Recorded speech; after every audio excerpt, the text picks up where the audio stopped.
સહજાનંદ સ્વામી મહારાજની જય. આજનો સ્વાધ્યાય ઈસવીસન 1985ના જુલાઈ મહિનાના પહેલા અઠવાડિયામાં સ્વામીશ્રીએ સૌ પ્રથમ વખત નાયગરાનો વિશ્વવિખ્યાત ધોધ નિહાળ્યો.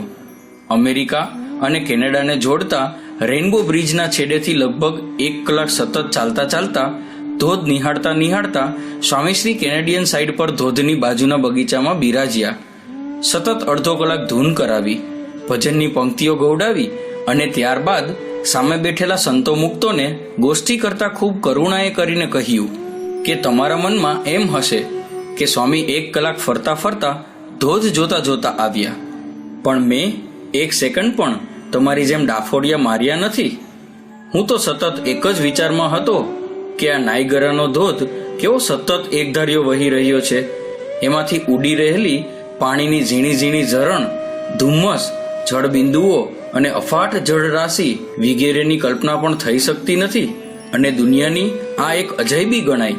તો સાથોસાથ મનમાં એમ પણ વિચારતો હતો કે કેવા આપણા મહારાજ, કેવા આપણા પ્રભુ, કેવી એમની કલ્પનાતીત કરુણાનો અસ્ખલિત ધોધ, કેવો એમનો અપરંપાર મહિમા, કેવા ભવ્ય પુરુષ યોગીજી મહારાજ, કેવું એમનું વાત્સલ્ય. આ એક પાણીનો ધોધ કે જેની કલ્પના થઈ શકતી નથી, તો પછી મહારાજની અને યોગી બાપાની આપણે શું કલ્પના કરી શકીએ ખરા?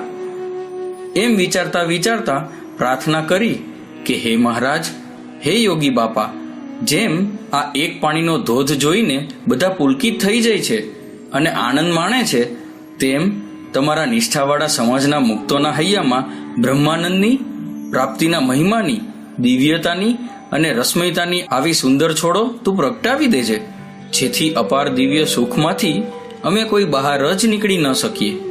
સ્વામીશ્રીના જીવનમાં પડે કેવળ એક મહારાજ અને યોગી બાપાનું કેવું અનુસંધાન હશે.